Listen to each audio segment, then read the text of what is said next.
বললেন যে ভেঙে নতুন করে কমিটি গঠন করার জন্য। আমি কমিটি ভাঙিনি, আমি কমিটি ভাঙার কে? আমি কি নিউ মার্কেটের ব্যবসায়ীবৃন্দ? আমি ব্যবসায়ীবৃন্দ না। আমরা যারা ভারতীয় জনতা পার্টি করি না, বিগত দিনে যে রাজনৈতিক দল ছিল সেই দলের মতন সেই শিক্ষায় আমরা শিক্ষিত না। আমি শুধু একটা বার্তাই দিয়ে গেছি যে নিউ মার্কেটে যারা ব্যবসা করবে তারাই সেই কমিটিতে থাকবে, তারাই সেই নিউ মার্কেটে ভালো বন্ধ বসবে। কোনো নেতা যদি মাতব্বরি করতে আসে নিউ মার্কেটে, আমার থেকে খারাপ কিছু হবে না, এইটুকু আমি এই মেসেজটাই পেয়েছি। আপনি যেটা বললেন বক্তব্যে টাকা পয়সা নিয়ে যারা হ্যাঁ, যদি কোনো ব্যবসায়ী কমপ্লেন করে আইনানুগ ব্যবস্থা হবে, সে যত বড়ই রংবাজ হোক না কেন, যত বড়ই রংবাজ হোক না কেন, রংবাজি বন্ধ।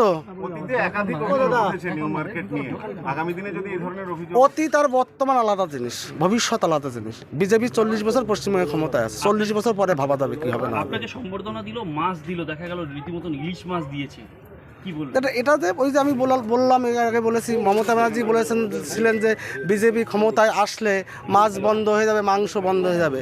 তার একটা ছোট্ট নমুনা উপহার নিউ মার্কেটে ব্যবসায়ীবৃন্দের তরফ থেকে যে বিজেপি ক্ষমতায় আসছে, মাছে ভাতে যে বাঙালি ছিল পশ্চিমবঙ্গে, সে মাছে ভাতে বাঙালির কোনো প্রবলেম নেই, সমস্যা নেই।